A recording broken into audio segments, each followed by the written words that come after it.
আমার সন্তানকে সাহায্য করুন, আমার সন্তানকে ভাই বাঁচাতে চাই আমি। আপনি আগে কি কাজ করতেন? আমি আগে দোকানের কাজ করতাম। দোকানে কাজ করতেন? গ্যাসের দোকান। আচ্ছা আচ্ছা, এখন কি করতেছেন? এখন ওইখানে আপনি চাকরি মনে হয় নাই। আমার সন্তান নিয়ে আমি 1 সপ্তাহ ধরে আর কি হাসপাতালে রুট পারতেছি। এখন আমার মনে হয় চাকরিটা নাই। আচ্ছা আচ্ছা, এখন তুই যাইনি চাকরি।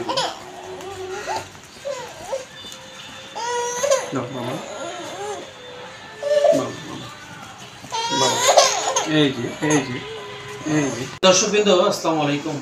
আজ এমন একটি ভিডিও ধারণ করতে যাচ্ছি যে দেখলে হয়তো আপনার শরীরের লোম দাঁড়িয়ে যাবে।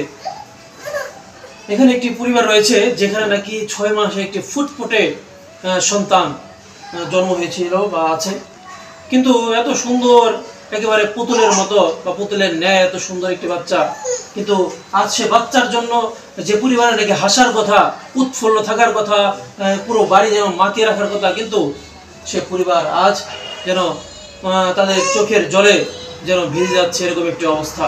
এই যে বাড়িটি আমরা দেখতে পাচ্ছি, এটি হচ্ছে আমাদের রোহিতপুর ইউনিয়নের সাথে আনারপুর মোহনপুর। তো এটি হচ্ছে আনারপুর এলাকা একটি ভাড়া বাড়িতে এক বোন এখানে বসবাস করে আছেন বেশ কিছুদিন ধরে। তো যে ভাইটি এখানে আছে, তো ভাইটির বাসা হচ্ছে নারায়ণপুরের ভেতরে, তার নানির বাড়ি, কিন্তু সে এখানে তার পরিবার নিয়ে থাকে। কিন্তু আমরা যদি একটু ভালো করে দেখাতে যাই তাহলে হয়তো বা বুঝতে পারবেন যে এই যে একটা ছোট বাচ্চা, দেখুন বাচ্চাটার নাম কি? মোহাম্মদ দিন ইসলাম। হ্যাঁ, মোহাম্মদ দিন ইসলাম। দিন ইসলাম। এই যে মোহাম্মদ দিন ইসলাম, যার বয়স মাত্র 6 মাস। তো এই 6 মাসের ফুটফুটে বাচ্চাটা দেখতে পাচ্ছেন একবারে রাজপুত্রের মতো, কিন্তু এই বাচ্চাটাকে নিয়ে এই পরিবার কেন এরকম হতাশা? আমি যদি সেই বাচ্চাটির মাকে জিজ্ঞাসা করি, আপু কি হয়েছে যদি বলতেন। ভাইয়া 2 চোখে ক্যান্সার, যেটাকে টিউমারটাকে ক্যান্সার বলে। 2 চোখে ক্যান্সার, 1 চোখ বলছে ঠিক করা যাবে না।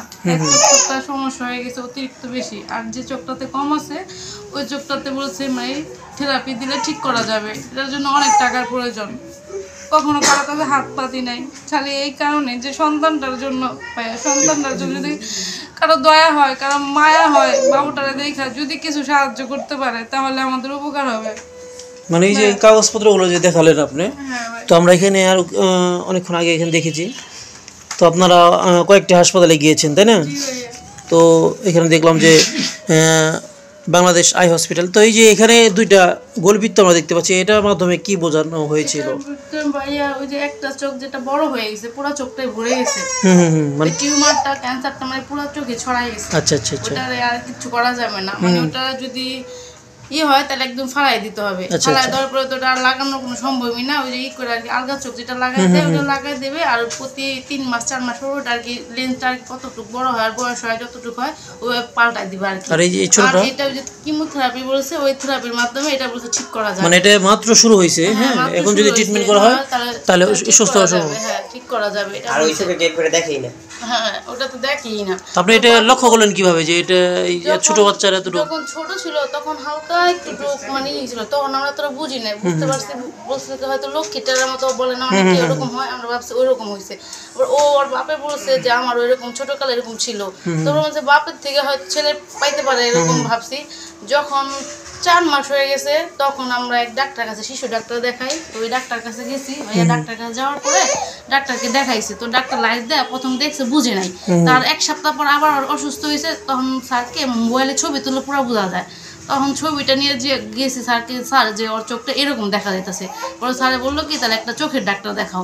পরে আমাকে স্যার আপনি কি কোনো হসপিটাল আছে থাকলে বলেন। পরে বললো স্যার আগে বাদামগঞ্জ তলায় যাও তোমরা, ওইখান থেকে দেখাও, ওইখান থেকে যদি না হয় তারপর ধানমন্ডি অন্য একটা হসপিটাল আছে ওইখানে যাও। তো বাদামগঞ্জ তলায় গেলাম, ওইখানে ওই ডাক্তার দেখে বললো কি ওকে অজ্ঞান করে, যে সমস্যাটা হয়েছে ওকে অজ্ঞান করে পরীক্ষাটা করতে হবে। ওই পরীক্ষাটা আমাদের এখানে হয় না।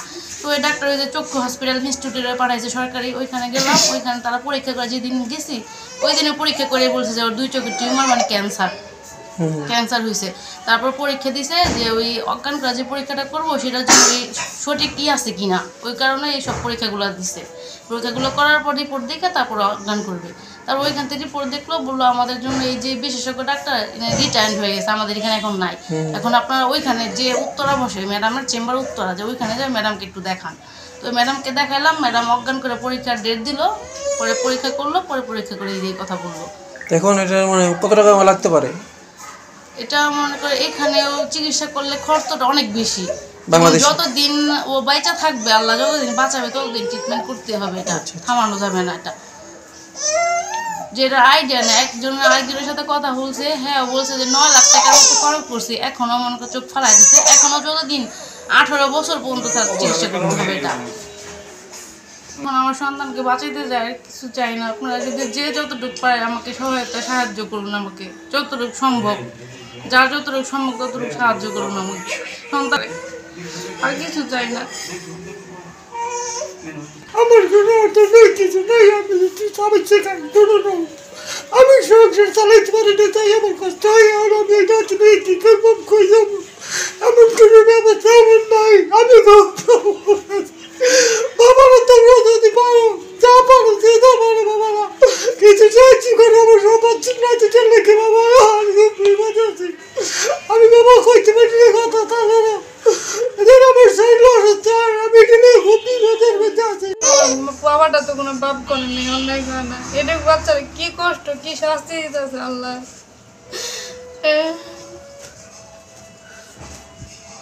আমার বাবাটা কেন এরকম করলো আল্লাহ, এটাই বুঝতে পারি না ভাই।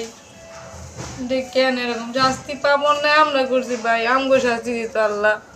এই ছোট বাচ্চারা কি কষ্ট দিতেছে আল্লাহ, কি কষ্ট না পাইতেছে ভাই।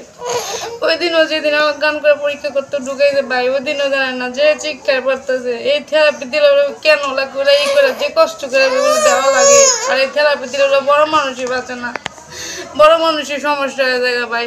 এই ছোট বাচ্চাটা কিভাবে দিব?